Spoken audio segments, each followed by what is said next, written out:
This is Kirk Hilliard. And it's Rusty Bird. It's the Kirk and Bird Show. And we have the two J's with us. We have Jason Sterling, who's all things Loudoun, Fairfax, Nova. And we got the godfather of Prince William County sports, Jay Gholson. Thanks for joining us, guys. Today we want to talk about the Class 6 state championship game and other things about Class 6. We'll talk about Freedom. We'll talk about their season a bit. We'll talk about Madison. Then we may talk a little bit about what's to come. But let's start out. Everybody here, I don't know if Kirk has seen, he was actually in Lynchburg, but the three of us at least has seen the Class 6 state championship game. And so let's get somebody who will probably give us a fair and intelligent analysis of the game, Jason Sterling. Yeah, well, thanks for having both of us on, Rusty. Look, the result is sort of what I expected. Freedom pulled away and won this game by a comfortable margin. I think the tenacity of Madison was a little more than what all of us expected, especially defensively. You know, the whole, as crazy as it sounds, the whole Freedom under 50 points. You know, while you don't look at that on paper as a coach and say, hey, we had a good game, you know, that's pretty impressive. We'll get to some of the stats with Freedom here in a little bit, you know, and we'll look back at Freedom's season in 10 or 15 years, and I think we'll be in awe of it. We're in the moment right now about what Freedom did this season. So I don't think we can fully appreciate it until some historical context can come around it, you know. Mm-hmm.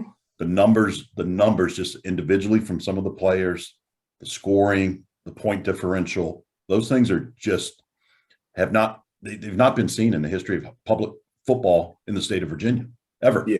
Right. So it was a good game. I mean, Madison cut that game to, I think it was 28-14 at some point early in the third quarter, you know, 2 touchdowns, you're in a football game, you know, I mean, that's a play or two away from tying up a game. And Madison, defensively, I think they challenged Freedom probably as much as any team, maybe with the exception of Stonebridge this year. And that's saying a lot. So it's a good game. Congratulations to Coach Overton and the season they had. And, we were all talking here. This is crazy, but next year they could break the scoring record again. I mean, what they have returning offensively, now they'll have to fill in some defensive spots, obviously, but what they have returning offensively, and I mean, Jay can talk about this, is, you know, it's crazy what's coming back, and they're going to wreak havoc in Class 6. Now they're going to have some stiffer competition potentially, you know, with the likes of a Highland Springs moving up. But what a great season, a great game, a great atmosphere down at ODU. It's a great place for a football game. I know it's tough for 2 Northern Virginia schools to make that migration down there, but it was a great season, a good football game. Freedom's athleticism just came through, you know, as that game wore on, and I think we were all expecting that, guys. Yeah. I thought that. So for Madison, I thought they had an excellent game plan. It looked like what Western Branch. I know Western Branch. I was in the booth with Jay, and up there because even one of Freedom's coaches said at that game was like, "Oh, okay, they're trying to work this clock." Because at one point, I think the score was 14-7, and we said, I think I might have said to Jay or to somebody in there, I said that is okay as long as you're within a touchdown or 2, but you can't keep trying to run the clock. And they literally were scoring within 2 or 3 or 4 plays. Freedom was striking that quick, and before you know it, I think it was 28-7. Yeah. And at that point, you got to try to score quick. You got to do some things, and the whole running the clock strategy just hurts you. And so I mentioned that while watching Madison, but they were doing it like they were methodical in running the ball. Mm-hmm. They were snapping the ball with about always less than 10, but a lot of times 5 seconds left on the clock. And it's easier in that college stadium because you can see the clock, mm-hmm. And I was watching it tick down, they didn't rush. And the one thing I think that stood out is that they never looked intimidated. They like some teams, I can tell you, when they get off the bus, it's already a wrap. Like, it's a wrap. This team They warmed up confidently. They played confidently. And the other thing that I was extremely impressed with is Madison's defense. So I thought they had a good game plan on offense, but their defense, to me, that was the best defense. And I think Freedom has a good defense, but the way Madison was gang tackling, and Jay knows, we're used to seeing Freedom score within about 5 or 6 plays. Like 5 or 6 plays, it's a touchdown. And they could have a big run or have a big pass, but they weren't breaking them in that first half. And it goes to the tackling and the pursuit angles that Madison was taking. And I don't know, I don't think it frustrated Freedom, but I know they probably were looking around, their fans were looking around going, wait a minute, like they're not going anywhere. So, but you got to give Freedom a whole lot of credit. Like in the end, when you look at the final score, they put up 40, 48. They put up 48. And that might have been, I think that was the highest point total against Freedom all year. The score.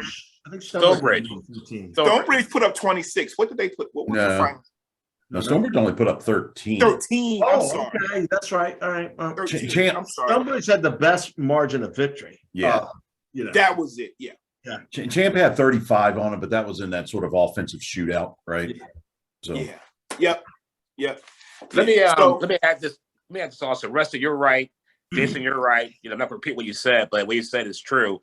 Madison went to the game with a great game plan. Unfortunately, Freedom has just too many athletes, and they won. Let's not keep saying athletes. They do, but they have an outstanding coaching staff and game plan, and not just game planning, but adjustments. A lot of people may not have that, because you can have a plan that you worked on all week, but then you can get out coached the second half. Yeah, that's true. Yeah, Overton knows his X and O's. Absolutely. Nobody. He's the best one out there for X and O's. Even Bill Brown told me that. Okay, about Coach Overton. Now, the offensive line for Freedom did very well. I mean, you had Walter Hughes, you had Adrian Crispin, you had Tank Tubbs, Fuga. They blocked really well for Jeff Overton, the offensive line for Freedom. Jay, I'll say I agree that they blocked well, but I still think that was the toughest defensive line they faced all year. Those guys, they weren't tall, but they were muscular and they were strong, man. And well, typical Fairfax team, since I played even back in the 80s, they're always into the weightlifting. Yep. They're well coached, and they run in angles. You really can't outrun them. They run in angles, so that's what they're good at. Great pursuit routes. Yes, for speed. So that doesn't surprise me. But I said Freedom. I said to win a state championship, you have to be lucky, a little bit of luck. They had no injuries, which was great. Yeah. I mean, that's very rare to have no injuries. Again, they're well coached. The players stepped up. TJ Bush had a great game. Aaron Duncan, number 11, had a great game. Juju Preston, EJ Reed. I mean, everybody stepped up. When I saw them on the bus, getting off the bus in ODU, no one smiled for Freedom. It's like a business trip. They got the bus, stone-faced, ready to go to war. So I knew they were going to win before the kickoff. And like I said, it's great for great for Woodbridge, great for the school. I mean, and like I said, next year it's going to be, they should win next year again. Well, we'll get to that. They should, but there's some people in Richmond saying, hold up, there's another team that's a state champion that has experience. Right. And is a defending champ. I'm not saying Freedom won't win. I'm just saying the path, and I'm going to tell you something. Western Branch and poor Oscar Smith, their days are over. I mean, as long as Lauren Johnson is at Highland Springs. The one thing I learned from Hall of Fame coaches that I've talked to over the years is one thing: winning is a state of mind. And every single year for the last, like Phoebus, it's a state of mind. Once you get there one time, it's easier to come back.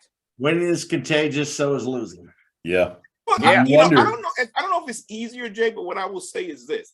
I think it's easier for the coaches to get the buy-in. When the coaches say, let's lift, let's do this. The kids, when you've proven you can do it, like, I want to be a part of that. If you're not doing it the way the champions did it, then you got to go. And so I think that's where the buy-in is, because you're winners and it's been proven.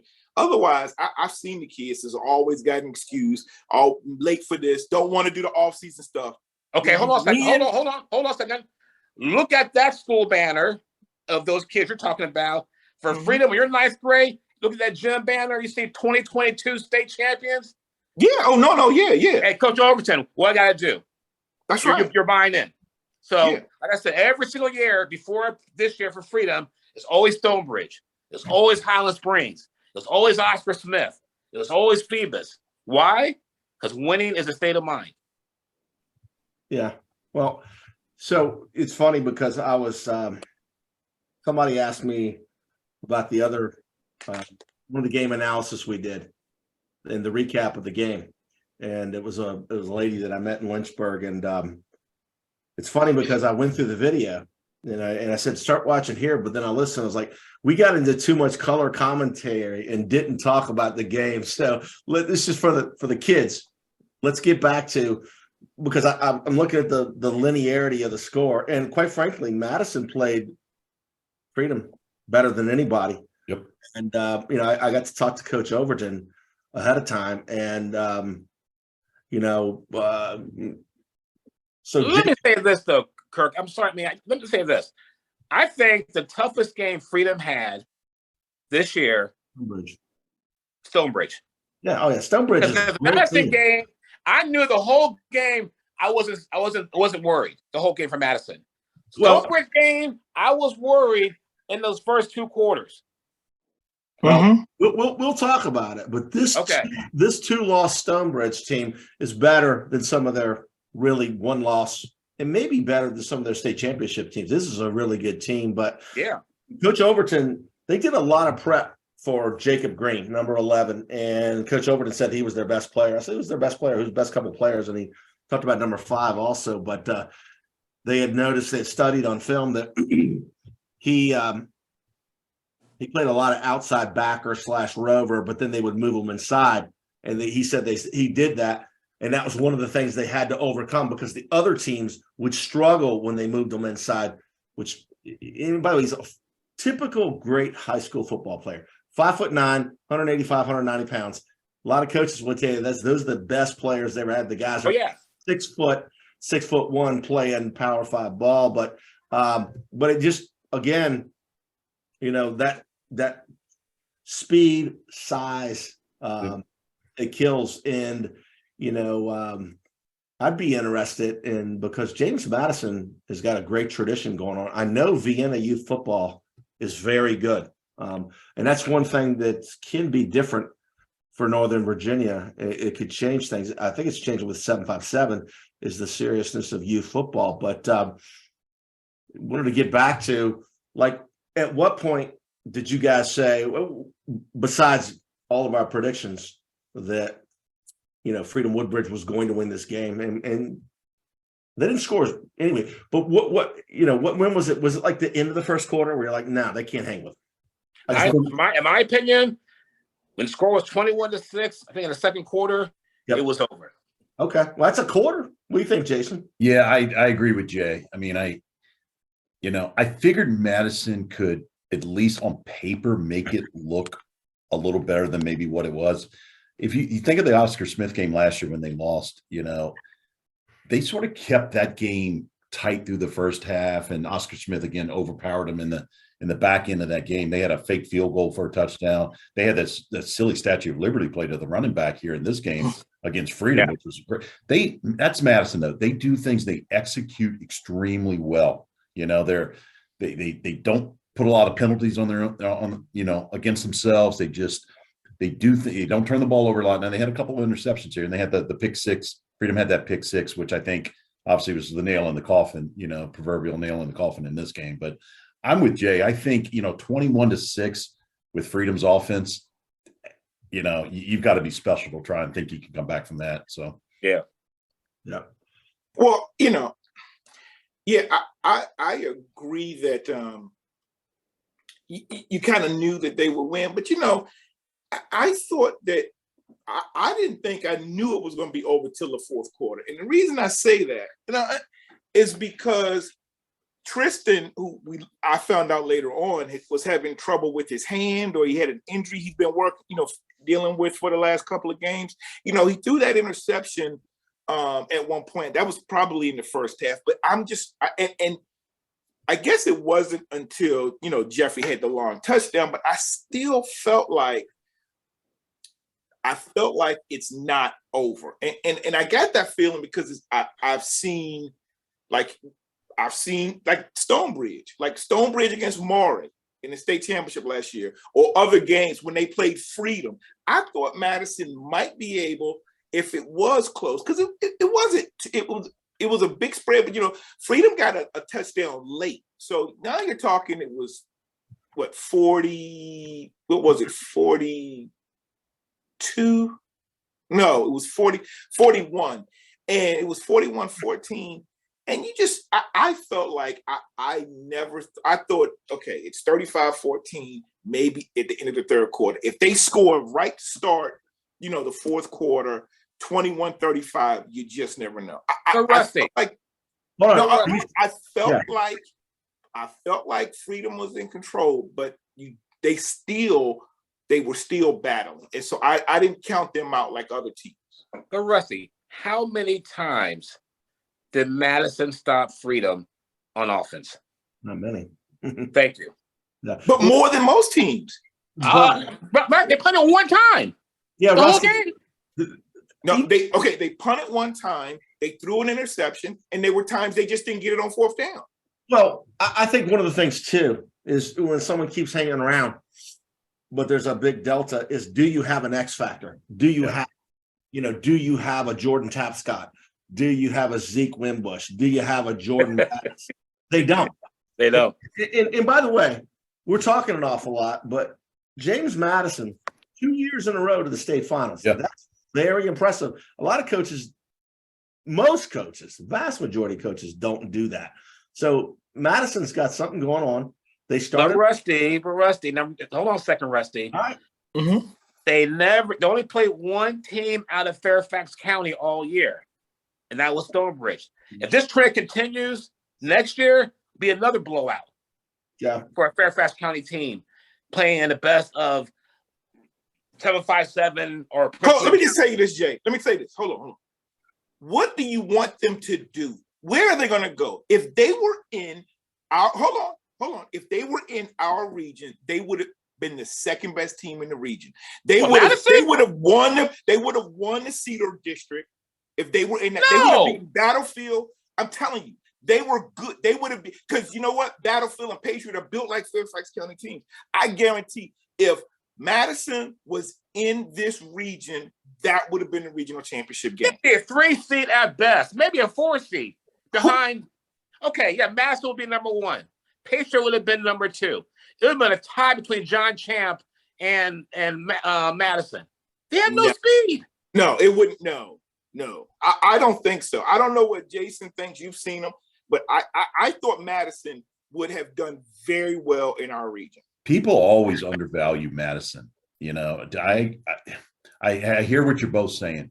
To get to the Class 6 title game 2 years in a row, Justin Counts has something going in it. Great coach. Great takes time to break through. I mean, good teams, look, and Jay, Manchester just 3 or 4 years ago against Freedom took them to the woodshed. Oh yeah, that was bad. But now that they've broken through, this is your point. Now that they've broken through, hey, you see that banner hanging, the kids have a ring, that should continue to build the momentum, right? Hopefully they're in the weight room right now at 8:30, on this night, pumping iron, right? That's what you want them doing. And the off season in their basements, doing that type of stuff. So I think Madison is on the verge of eventually breaking through. The problem is going to be you've got a couple super teams now that are, I think, athletically and well-coached teams, as good as Madison is well-coached, Highland Springs, Freedom, I mean, phenomenal coaches. It's going to be hard to get over that next hurdle, Teams like Stonebridge, the teams have done that. I mean, Stonebridge lost a lot of state titles. When they broke through, they started, hey, look, we can do this, Highland Springs would probably have 7 of 8 if it wasn't for Stonebridge, which is one more thing though. Good point, Jason. One more thing though. If Madison did a Stonebridge and played outside of Fairfax County for non-district games, maybe play a Highland Springs, maybe play a Colonial Forge. If they did that, that would help them play a Freedom in a state championship. Oh yeah, for sure. Yeah, only Fairfax County teams, you're not going to get better. Yeah, that's all I'm saying. Sure. Yeah, but you're right. Counts is a great coach. Great coach. They need to play outside of the county for the non-district games. Good teams.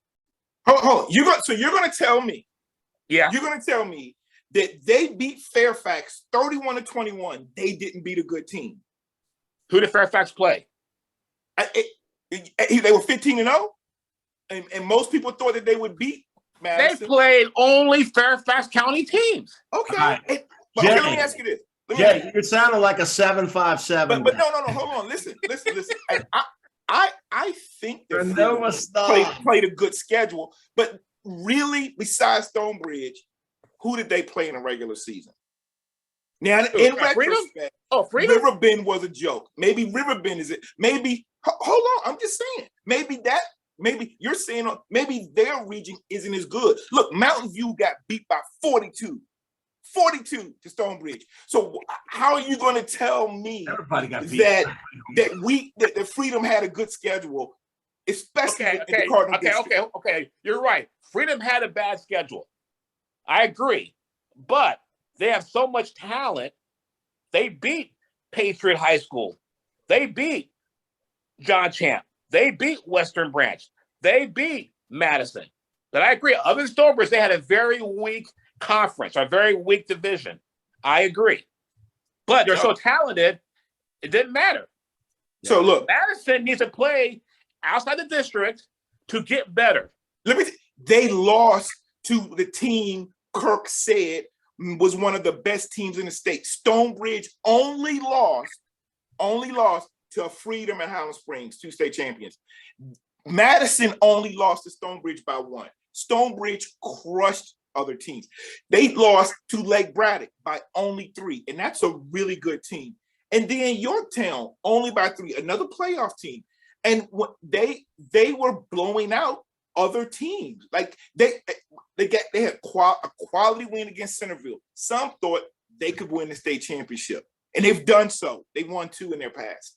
So one of the things when you talk about teams having that culture and winning state championships, it doesn't always last. Jason, you mentioned 2 teams that haven't repeated. Right. Yeah. Thomas Dale didn't repeat, and Manchester didn't repeat. That doesn't mean Freedom's going to repeat. Right. No, for sure. Yeah, I wanted to point out, last thing, Jay, what is your argument when 2 teams that have won a state championship? Who's going to win that? Because based on your argument, Freedom shouldn't have a chance against Highland Springs because that look at Freedom's record since 2017 till today compared to Manchester and Thomasdale. So my question is, based on your way of thinking, now that Freedom over the hurdle, they've only done the hurdle once. Highland Springs has done it 5 times in the last 8 years. So is it going to be easier and better for them? Look, okay, I hear you. Okay, Highland Springs. Last thing you got to remember is this: you're still talking about kids. Okay. Yeah. You're still talking about 15, 16, 17, and some 18-year-old kids. So you never know. Yeah. I think a difference is you can walk, and I'm not saying they've lost a lot of players, but this is an influence. You can walk from Madison 123 towards Mason, and you go right by Flint Hill. Flint Hill, in their recruiting now. And then if you think about that, the further east, the further you get towards the city in Arlington and Alexandria inside the Beltway, the more private school is an option because in Richmond is behind Northern Virginia on that. I mean, Northern Virginia's had a big, the Catholic League up here is much bigger than the Catholic schools, but And Paul VI is going to have something to say about these Loudoun and Western County Fairfax teams. But you can't take away from what James Madison's done. It's not those kids' fault that, athletic players, like comparing the SEC to the Big Ten. I mean, it's what it is. But all I'm saying is this. If this were the 2017 playoff format, there would be no Madison in the state championship. That's all I'm saying. And look, so I think it's a disadvantage maybe for those Fairfax teams to always keep playing. Like, they should be rotating. It should be A, B, and AC, AD the next year. And it should consistently rotate. That's not fair to the teams in A and B, and it's not fair to C and D. So I think we all agree with that. That rotation would, I think, allow a lot more fairness year over year to come into this thing. It's tough. That Madison team, though, guys, they graduated 29 seniors from last year. Thank you. That's what I was going to ask. So I'm not surprised they necessarily started 0-3, even though you wouldn't think they would. And there was 7 points for those 3 games that they lost by. So for Justin Counts to get that team back on track and to say, hey, stay focused. We still got a shot at the playoffs. We still got a shot at our own destiny here. They just ran up against a buzzsaw. I mean, let's call it what it is. There could have been some other teams. Oscar Smith was down this year. I think there's a lot of teams they beat. They just weren't going to beat Freedom. Yeah. Freedom is a special team. That's the one thing is I was trying to do as much as I could on James Madison. Do we know what they have coming back? Yeah, they're running back. Yeah, their quarterback should be coming back. Dredge, I think their running back was the brother of the other older running back who graduated last year. Yeah. I think he's only a sophomore or junior too, so he should be back. Right. A couple of their receivers graduate. Sonny Endicott, Cord Yates, I think, is the other guy. I believe both of those guys were seniors. So they'll have to fill in a little bit at the wideout position, tight end position, I think maybe. But defensively, I mean, we said at the beginning of the show, guys, I mean, that's where Madison makes hay, right? Is defense. Yeah. Right? They always, you talk about the game tackling, you talk about just sound fundamental defense. They're in position, so I suspect they'll be okay defensively.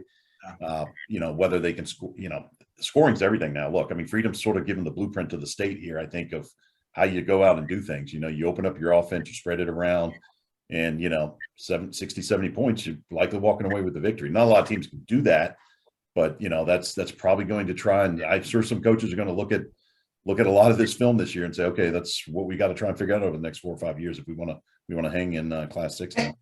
And don't get me wrong, Jay, I agree they need to playing a tougher schedule is definitely to your advantage. And I'll give you an example. Highland Springs, they had the toughest schedule in the country, in the state. Yeah. They beat the North Carolina state champion. They beat a West Virginia state champion. Then I don't have their schedule pulled up now, but they played Manchester. Yeah, they beat Manchester. They beat a lot of quality teams, So, but they're non-district, and those were really good teams. And so, to your point, yes, they do need to. But I guess what I'm saying is, they can be out of their region, and it doesn't mean they can be in Northern Virginia and still find quality games. That's all I'm saying. Playing Stonebridge, quality is quality. Who's the running back that's coming back? Dredge. It starts with a J. It's pronounced Dredge. Yeah, right. Where did his brother go? I thought ODU. I think I thought Richmond, but I'm not sure. Well, what I was going to point out is, I remember watching Noah Reimers from Gatorade Player of the Year from Tuscarora. Tusky, right? Tuscarora. And I think he went to Harvard. And that is a typical example of a guy that if he ran, he had to have ran like a 4.6 or a 4.65. If that guy would have ran like a 4.5 or a 4.48, everybody would have been over him. It's that speed factor. You can't teach speed, because if you look at these guys that play at the next level in the elite conferences, and I'm not just talking about the SEC, it's speed. You could be a great back, but speed is going to win. So, and I know Fairfax County has had some good speedy athletes.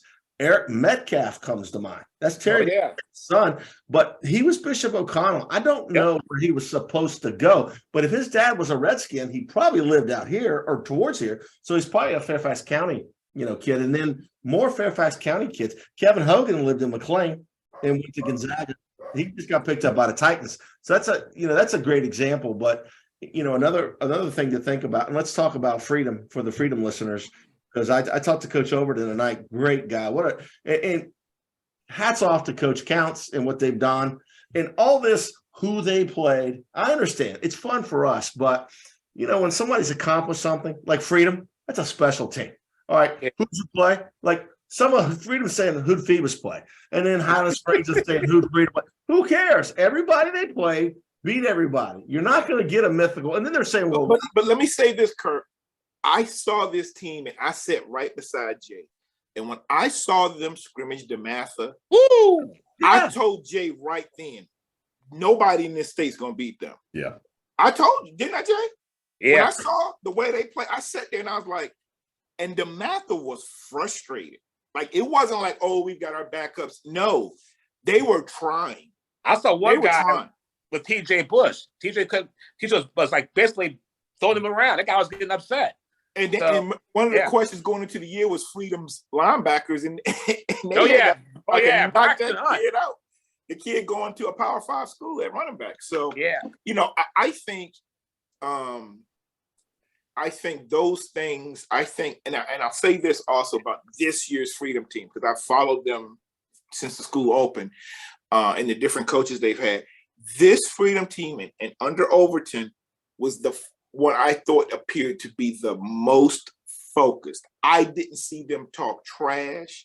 They never played dirty.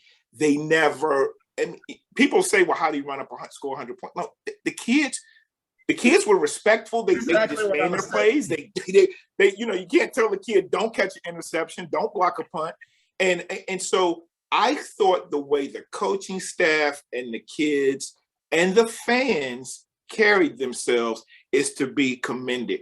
And I think Prince William County, and this is what I said to Patriot coach Sherman Rivers, they made us all root for them. Even if we were a rival, like it got to the point where Battlefield, Patriot, it was no East-West anymore. You're representing this county. Once you leave this region, you're representing us. And I thought they did something that was very special and something to be proud of. Yeah. It was the first championship for Prince William in 12 years, guys. In 12 years. Yep. Battlefield, what, 2010? 2010. Yep. Battlefield. 2010. It's hard. First undefeated season for a Prince William County school since Osborne in 06. Yeah. Yep. A high tide raises all ships. There's going to be, and both teams are good. Freedom has a ton coming back, as does, I know Highland Springs loses, but they've got a lot of good players coming back. And there's going to be movement also because high school's different now. So what I'm saying is that Eastern Prince William County as a whole is going to be, football is becoming more popular, and, that anticipation, because we know Freedom's going to be very good next year. Highland Springs is always good. So I think that in anticipation of that game, it should be good. I was just looking at Twitter, and they took 6 kids up to Maryland yesterday. Freedom did. They just loaded with prospects. And I was going to point out that, I mentioned this before we recorded, is TJ Bush, their coach, Coastal Carolina coach, is at Liberty now. So, and then Zeke Wimbush. I would guess he's going to end up somewhere with more natural ties to Northern Virginia and DC. I would say Pittsburgh, West Virginia, Virginia Union. Virginians. Sorry, buddy. Coach Prime might get him, but yeah. And then Zeke Wimbush, he's getting a lot of offers, as I knew he would. And I would think that his phone's ringing off the hook. I'd be interested to see if he signs next Wednesday, because there's more things happening. Well, again, Kurt, you're going down that recruiting tree, and we conversation, and we talked about this last night. Yeah. We know that they are great players, but again, that transfer portal, we can't assume that 3-star kids just have what can go wherever they want. It's not like great. You're absolutely right, and I'm gonna make you look good here. Caleb Smith, for Virginia Tech was a walk-on from Louisa. Wow. He's in the portal, and I think he's going to visit Notre Dame. He went from a walk-on to a Power 5 team that's probably in the lowest Power 5 conference to Notre Dame. That's exactly what you're talking about. And by the way, it goes the other way also, where people are coming down, to a team with more playing time. So I would say that there's a lot of, I've asked a lot of people about the portal, and I think pretty much the consensus is not dominant, is that it's bad for high school players, right? That's not even a question. It's absolutely bad. I think everybody, coaches, college coaches, high school coaches, everybody agrees the portal is bad for the high school athlete. And we talked about this last night, whereas on recruiting boards, I think I told you how I saw where Jackson State, they only were a lot, like where they might have had 20 scholarships for high school. They were only going to go recruit maybe 7. Everything else was for the portal. Like it's really bad for high school kids. If you're not a 4-star. The COVID year too, guys, if you think and the COVID year, I said that too. I mean, you've got 18-year-old kids coming into programs going up against 24-year-old grown men. Yeah, the quarterback for Georgia is 26. Yeah, so it's hard for freshmen, even if you're a superstar, to insert yourself into the lineup. I mean, you've got to be something pretty special these days to get in early, and I think that's why you're going to see kids continuing. Hey, let me try another school. Let me try another school. You've got kids in there that have been. I mean, somebody's been in the portal 4 times. 4 times. I know a guy that's transferred to 3 schools in 1.5 years. Yeah. So look, it's not just the guys that can go in the transfer portal and guys that have been, gotten that extra COVID year. You also have the scenario where, golly, I already lost my thought because Jay had to say something about that. But anyway, I can't remember. I had actually a decent point. Oh, yeah. With these guys, like the Georgia quarterback, Stetson Bennett, he's born the same year as Lamar Jackson. Yeah. Wow. Yep. Born in the same year as Lamar Jackson, who's an NFL veteran and a Heisman Trophy winner from a really long time ago. Okay, and so it's going to be hard for those kids to get there and break in. And a lot of kids, what I hope they are able to do is not get into a school and then try to pop back out, because and we talked about this last night. It's a lot of kids that are going to the portal that will not find a home. Yeah. Wow. A lot of them. Wow. And their reasons could be, hey, I'm not happy here. I'm not getting playing time. Or it could be there was a coaching change. But like Harry Lee said last night, like, you may be the 4th string receiver at Virginia Tech. All right. And you say, well, I'm not happy. I'm going to go get in the transfer portal. Well, now you may be the 400th ranked receiver in the portal. That doesn't mean you're going to have a place to land. If I was a kid and I thought about leaving, I would have it all, a package deal already set. Oh, I know what I was going to say based on some of the things that Jason was saying. All right. I'm old, y'all. I'm old. All right. Yeah. So this is the other thing. Yes, kids, they not only have the COVID year, they have the transfer portal, they have the red shirt year where you could play 4 games and still be red shirted. Okay. So you right there, you'd be a fool to not play 5 years. Okay. But this is the thing that's going to keep kids here in school longer, because I know it's happening for basketball. Why would I leave school early in the 3rd year or my 4th year and maybe be a 5th or 6th round draft pick when I can stay in college? If I have an NIL deal that pays me more than a 3rd round or a 2nd round, I bet there are kids in the SEC making more money by staying in school than taking a chance to go be a 5th round pick in the NFL. Yeah, Jalen Rose said the other night, if NIL was around when the Fab Five was around, Jimmy King and Ray Jackson would have made all their money.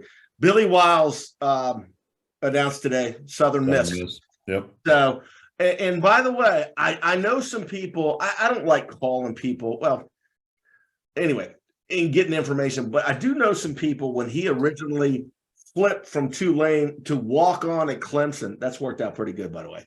But they said they didn't know if he would stay at Clemson. Jason, I don't know if you heard that. I know plenty of people that know a lot more about him, but he's starting to make other colleges a minor league for other colleges. Go ahead, Jason. Yeah, I mean, Billy's a phenomenal quarterback. I know his family very well. They're great people. He was behind 2 5-stars there. It's hard for Dabo. Dabo loved him. Dabo absolutely loved him. He loved everything about him. He got one of the earliest scholarships from a walk-on that's ever happened in the history of Clemson football, which is just absolutely crazy, and he bet on himself to go there. I think he's going to do great at Southern Miss. I think it's a good fit for him. I think you're going to see, I think you're going to see a lot from Billy Wiles over these next couple of years, man. Yeah, I just thought. So he was put on scholarship after he started. So which probably means his dorm, and if he was walk on, he played for tuition and board. But I wonder, if because he got it so quick, I wonder if his parents got a check back, because that's out of state. That's out of state tuition. But I did want to talk, and we're here at about, I think we're about 40 minutes. We all talked about realignment, but we didn't last night.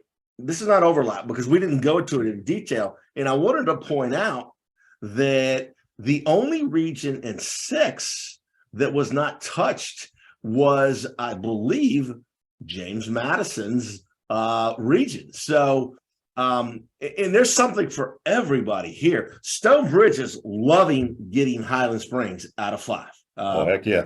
Yeah, and then it looks. But like they're also losing Mountain View. Those Stafford teams. Yeah, they are. Yeah, yeah. It's looking good. It's looking good. But down. Trust me, we opened the door when Highland Springs wanted to leave, man.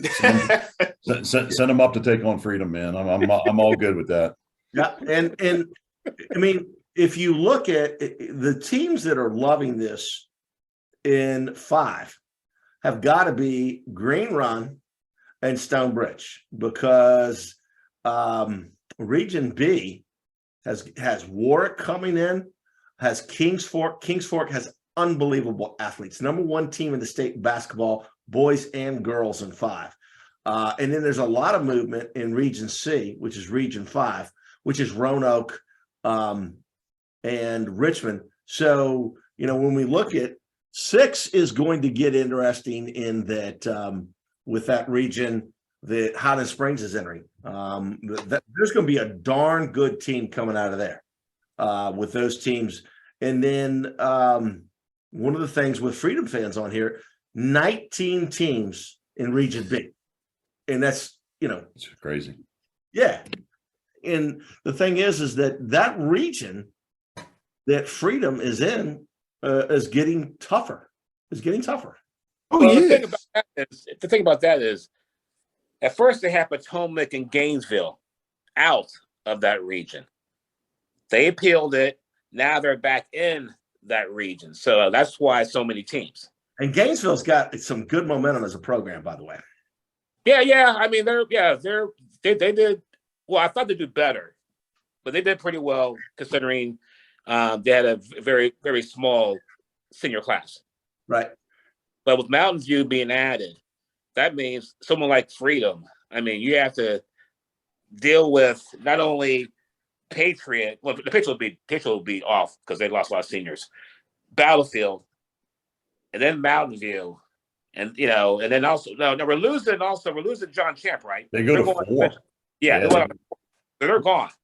Yep. So, but to deal with that tough schedule, that region, get out of that region. Now you may face Highland Springs or Oscar Smith or Western Branch. You win that, then you play a Fairfax team for the state championship. That's tough. Okay. That's tough. Question, because where's Champ going? Are they going down? Yeah, they're going to 4. When Light Ridge opened, they they're going to 4. Yeah, they're dropping 2 classes. It's pretty rare that a team drops 2 or goes 2 classes up, drops 2 classes. It's with the opening of that new Light Ridge school. That's what. Well, I'll tell you what, man. That's a darn good region for 4. That's darn strong. You got Tuscarora. You've got Loudoun County. Independence. No, Independence is in 5. They stay in 5. That's 4. And Phoebus comes up. That's what I'm saying. I'm not sure any of this matters with your team coming up, Kirk. I mean, this, Dinwiddie will have something to say about that. Yeah. And that goes back to this theme we're talking about. If you got 4 teams, Phoebus, Dinwiddie, Highland Springs, And Freedom. And they're all arguing with each other about you didn't play so and so and so and so and so and so. And it's like, hey, they we're not going to have a mythical. But yeah, I think 4 I think got better. I think 5 this year was top heavy. Oh, 5 Springs getting out, and now I think it's 4 and 6 are going to be your strongest 2 classifications next year, in my opinion. Now Louisa does come up to 5, and they've got a couple freshmen on that team that were absolutely dynamite. Yep. So I look for them to make some noise in the next couple of years. Yeah, but with Stonebridge is this realignment was good for them. Yeah. Very, very, very good for them. I mean, you got Riverbend, Massaponax, Independence, Briarwoods is up and coming, but losing Mountain View and the one we said they lost, but I mean that's looking good. We want to wind down with anything in particular? I'll tell you, I'll try and put a closing thought on Freedom season, right. and I think Jay probably knows a lot of these stats, but it's probably good for your viewers to hear this because I think what we saw was historical, guys. Mm-hmm. So they broke the state scoring record by 133 points. Okay, so just keep that in perspective. I mean, that's absolutely crazy. The old record was 819. They scored 952. I wrote these down because I really want to try and get these right. Their point differential this year was 804. The previous state scoring record was 819.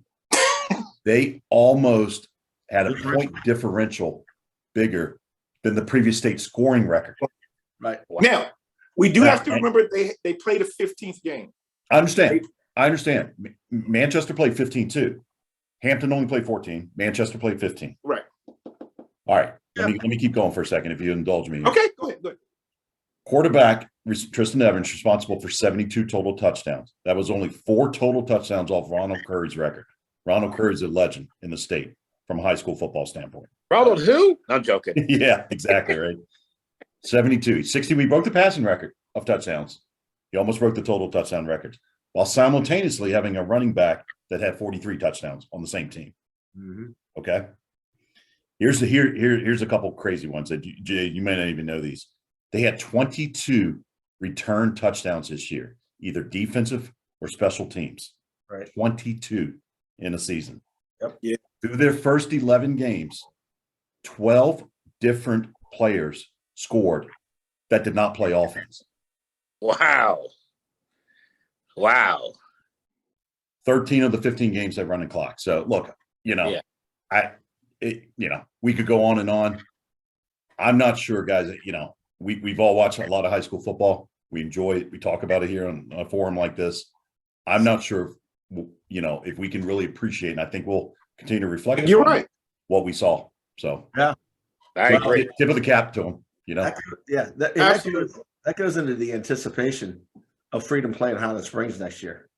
If the seats hold, and then another thing is a lot of these coaches that we reach out to. I'm not afraid to call anybody being in sales. And Jason, I know you're in sales. I'll cold call anybody. But Coach Overton, man, I called him. Great guy. The first time I ever got in touch with Mickey, yeah, man, whatever, whatever you want, whatever you need. And then there are other people that just blow you off, and it's just like, it's kind of amazing that the successful coaches are all the same. They're extremely nice, accommodating. I think they're treating you the same way as their local news and those type of things and the college recruiters. So, Coach Overton, hats off. But, the Madison kids did something special. And a name we have not brought up yet, a great football team, 2 state finals in a row, is Coach Doree McCain down at Maury. And they played Highland Springs a lot tougher than everybody thought they were going to be. Yeah, it's a 14-point game. Yeah, he's got something cooking there because that's a place where, there's quite a bit of movement down there. And that whole exodus that Coach Scott he's been at Oscar Smith for a while. That's starting to normalize because Western Branch had a big play. I think it was Paul Billets, the wide receiver. That's going. So that's starting. So look out for Maury, and Maury is right there with Highland Springs as Stonebridge. So look for those two big time to be in the picture. So next year is looking really, really good. We didn't do the obligatory please subscribe. So please subscribe, and then you can follow us on Twitter at the Kirkenberg. We're pretty good about getting scores. So Matt Hatfield with VA Preps is real good, but we typically follow people, and then we're texting. Jason and I were texting. You were at the Fairfax game, so we got people we know in almost every game. So that's a good thing. I did this last night, so here we go. 6, I'm picking Highland Springs to beat Freedom next year. And Freedom, I want you to listen. Hold on. Kurt. What Yo. you got to remember is that won't be the state championship. That's just a semifinal game. I'm sorry. Coach You got to remember, Coach and this Overton is why thinks we it's going to need be. this flip. I like Highland Springs to win the state championship over the third best team in 6. Good point. I flipped on Stonebridge. I was picking Green Run, but Green Run only being able to play beach teams. I like Stonebridge meeting Maury. And then there's a guy that tells us all the time we love Green Run too much, but they've got athletes. And then next year it's going to be a lot more fun to watch Phoebus with some competition with Dinwiddie. Again, not scared of Phoebus and Dinwiddie's a semifinal. Yep. Exactly. No, I'm not saying, but and they'll play the winner of Kettle Run, that EC Glass Kettle Run thing. So, but lastly, we talked about this, so we can't go into they need to rotate that. Rotate it. So, I mean, just think, Brentsville never got to get to the championship game because they had to go through go play at Phoebus, even though their only loss was to Kettle Run, a team that won. So again, I think what's amazing is when you look at all the teams that were in the Final Four, most of the teams that made it that far, when you look at their schedule, they were only beaten by probably state finalists or state champion, or state champion. Yep. I mean, look, Kettle Run's only loss was in the state championship. Loudon, Brentsville. And Brentsville's only loss was to Kettle Run and Phoebus. I mean, you can do this. You start looking at Heritage's only loss. If you look at, Stonebridge's losses. If you look at Madison's losses. I just think it shows, what I like is that we have the different classes for postseason, but I'm glad that we still keep teams in the same district.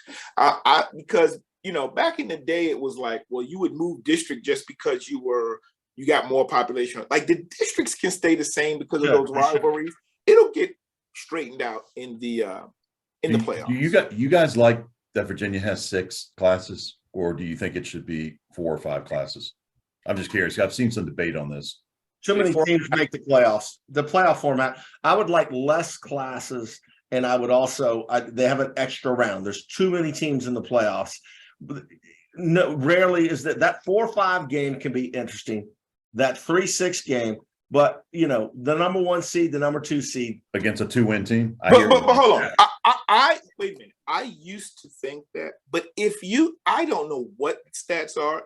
We're all so probably, we grew up in single A, double A, triple A in high school 30, 40 years ago. But now, if you look at the growth in, I won't say 40, the last 30 years, how many new schools there are. So that's also not going to be fair to only have 3 or 4 state champions when Loudoun County, but what in 1995, how many schools were in that county? 4 high schools. 4. Tom McCall Falls open in 95 or 96. 97. 97. And that was that. 98. Jay, in 1995, how many high schools were in Prince William County? Wow. Garfield, Woodbridge, 5. Potomac, Hilton. Maybe 6. Stonebridge. Osborne? No. Yeah, Osborne Park, Stonewall. Well, Osborne is actually Manassas City. But my point is, look at all the newer schools. And at that point, Hilton was relatively new, right? In 95. Yeah. So, I mean, because Hilton didn't exist when we were in high school, but my point is, look at the growth, in just Northern Virginia, and Hampton, Virginia hasn't, but Virginia Beach and Chesapeake have exploded. Like Kirk and I can look at the teams or no. I don't even know. That's a new, where's Ocean Lakes? Where's Tallwood? I don't know. No, but those places, it's a lot more. And then another one, York County. There's Grafton and Williamsburg. So I guess what I'm saying, maybe 6 could be too many, but I also know that there's a lot of schools that if you look back when we were playing, and to your point, Jason, about maybe too many rounds, but I know back when I was in school, it was the Hampton Bethel game. And if you didn't win that game, the last game of the year, your season was over. But you know what? Like if you got them both in the playoffs, they might meet again in the regional finals. And they didn't have a chance. So that's. And when I played, we won 9-1, and we were a wild card team on the road. That's what I'm saying. So for that reason alone, I don't mind. Look, if a team has a low losing record in some regions and they make the playoffs, they will be eliminated. Yeah. Well, that's like basketball in the at-large. When there were no at-large bids in the ACC, if you had to win the ACC, and you had incredible teams that did not go to the tournament, and that's why the NIT used to be a very, very big tournament. But I think 6 is too much. I think 3, that's tough. Only 3 state champions. There's only 48 teams. Let me see. There's 16. There's only 48 teams in the playoffs. Our listeners don't want to hear me do the math, but with 6, I can tell you right now, I got it right in front of me. You got 2, 4, 6, 8, 32 times 6. Yep. 48 to 196. All right, we need to come somewhere. Yeah, that one. But all right, so hoops coming up. We got it starting to crystallize after Christmas. After the Christmas tournaments, everybody's getting into the meat of the schedule. Maury beat Lake Taylor last night. Who won the Marshall? Marshall crushed Lansdowne. Highland Springs is playing Patriot. That's a really good game on Saturday. Good game. Yeah, in a tournament. So and Lynchfield beat Woodside last night. Lynchfield beat Woodside, and those are going to be 2 of the best. This weekend, I want to put a plug in for the Henry tournament at your school, your alma mater, Potomac High School. There were games on the last Saturday. There were about 6 games, and this Saturday, I think it's about 5 or 6 games. I think started as early as 10 o'clock. Yep. But the two best ones. I mean, Hilton's playing on Saturday, I think, and these are going to be just great matchups. Highland Springs is playing Patriot at 3:30, and the 5:30, 6 o'clock game. They changed that. They changed it, Rusty. Coach Sherman gave me a new one today. I didn't mean to cut you off, but they've added a game. I have it, but they're playing at 5.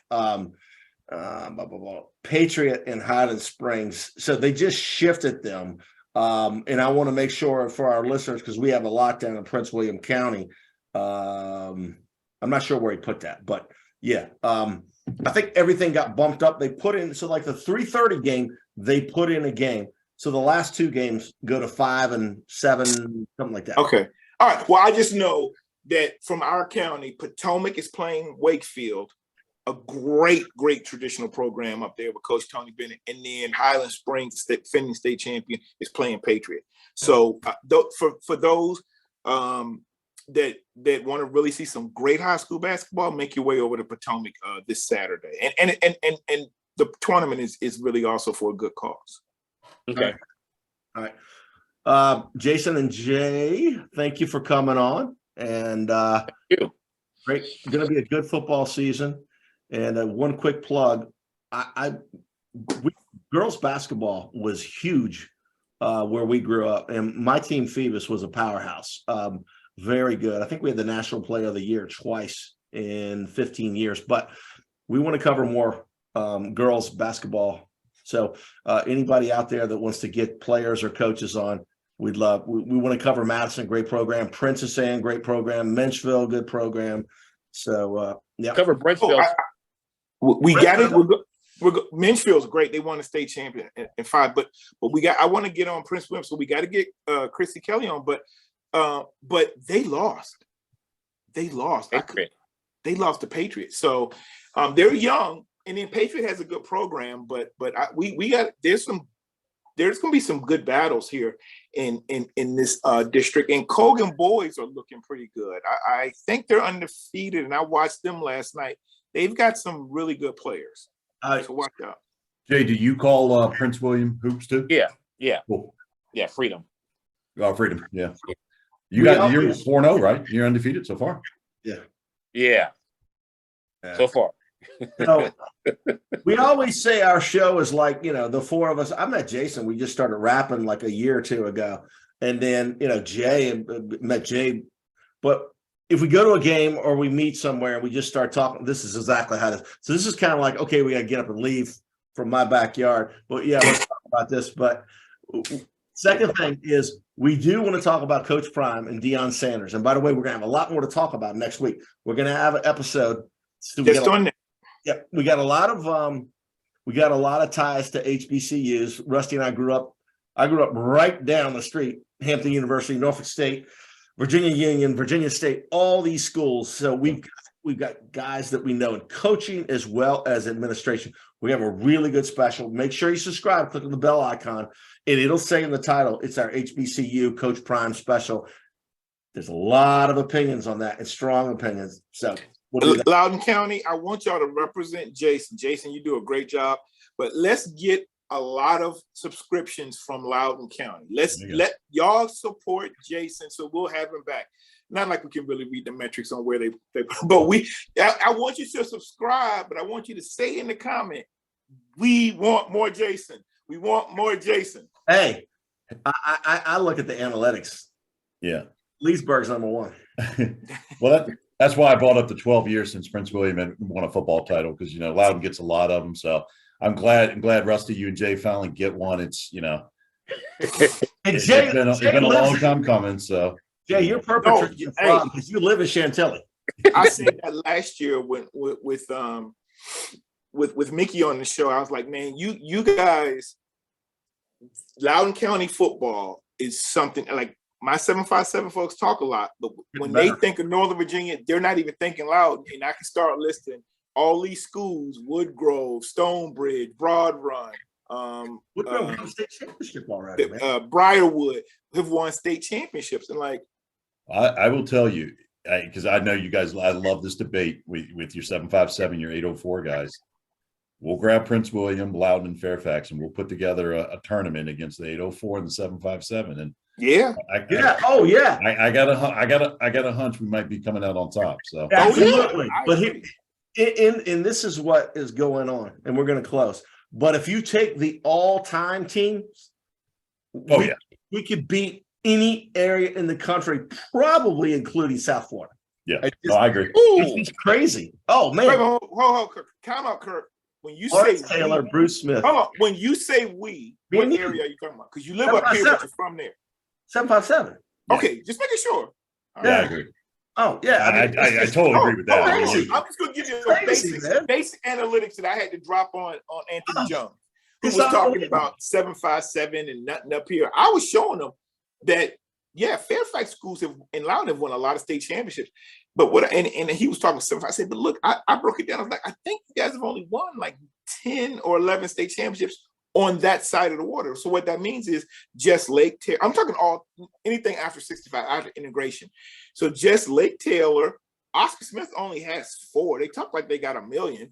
I didn't even know the other ones that won. Maury won one.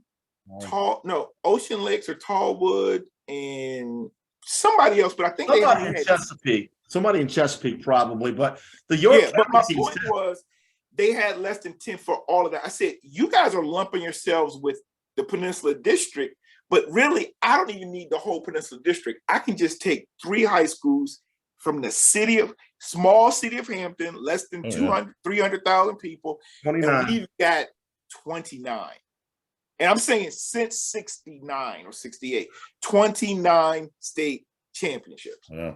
In The number of NFL players too, guys. I mean, that would match up against Florida and Southern California. The tide changing though is the number of prospects that are from Richmond and Southwest Virginia up. And I would say this, Coach Thompson has a mural or like a collage of all his college players.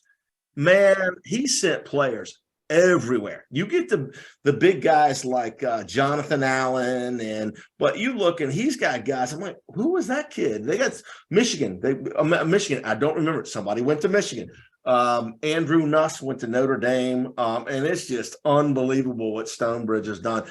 And by the way, Patriot, Battlefield, and Prince William starting to do the same thing. Yep. So let's close out. Thanks everybody. Appreciate it. And we'll look forward to hoops. And look, I look forward to having you guys on. Jason, you know, just like football, basketball too, right? Oh yeah. Yep, oh yeah. Sure. You're the man. You're the man. All right. So you guys have done a great job. I appreciate you again. Let's get those subscriptions, and I'm gonna let you guys close us out with giving a plug for anybody, maybe your wife, maybe your real estate business, maybe your kid. Everybody, I'd like you to give your happy holiday shout out to anybody you want. Jay Gholson Real Estate. And your dad, my frat brother. 517-8640. Your dad's my frat brother, so I'm giving him a shout out. Hey, Mr. Gholson. All right, Jason. Yeah, for my family, my kids are home from Christmas. Both are in college, so it's great to have them home. So happy holidays to my two kids and to all you guys as well. Kirk and Rusty, thanks for doing this show, man. It means a lot, I think, to the high school community around the state. So I appreciate that. Yep. Thank you. Jay Gholson, gotta buy a house from Jay Gholson. If you live with it, I mean, we know a million realtors. He's going to be entertaining, and he does a great job. It's good. We'll all get a good deal, man. Let's do it, Jay. Hook us up. And if you say if you get Jay and he sells or he helps you sell your house or you buy a house, Jay will give you a 5% discount. That's right. So Jay, do you get the 3 or you get full 6? What do you get? Are you the broker? He can do both sides. Jay will not. No, I'm just playing. Jay will give you probably a housewarming gift, a toaster with a Kirkenberg symbol. Kirk, you want to wish anybody well or promote anything? Yeah, Jay Gholson. He wants to sell 100 houses a year, and no, it's happy holidays. Keep in mind the holidays can be a tough time of year for a lot of people because a lot of family dynamics, and button heads, and everybody's going through something. So put us on, listen to us, do driving podcast. We'll talk about some things and go back to some of our earlier podcasts while you're on those 5 and 6 hour drives. Great podcast. College, all sports. We got some good stuff. We got rowing. We've got baseball. We've done a soccer. We've a lot of sports. So there we go. Yep. All right. Thank you, Kirk. And then I'm going to go on and just say again, thank you not just to you two guys, but everybody who's joined the Kirkenberg Show this year in 2022. We've blessed to have met a lot of new friends that have brought a lot to the show. Kirk and Anthony Jones, they were great last year, but with the addition of Rob and Coach Powell, and Jeremiah's a stalwart, but we've got some really good people. The AD at Howling Springs, Harry Lee. We are blessed to have had so many great contributors, and then just people that we profiled. I just want to thank everybody for what you've done. This isn't our last show for 2022. It's going to be not as much football. We'll really transition over into basketball, but I just want to thank you all, and for everybody that's traveling, be safe. And my prayers are that we all are healthy and able to commune and fellowship in 2023. Yes, sir. Yeah. Happy holidays, fellas. Merry Christmas. Happy holidays. All right. The Kirkenberg Show, we're out.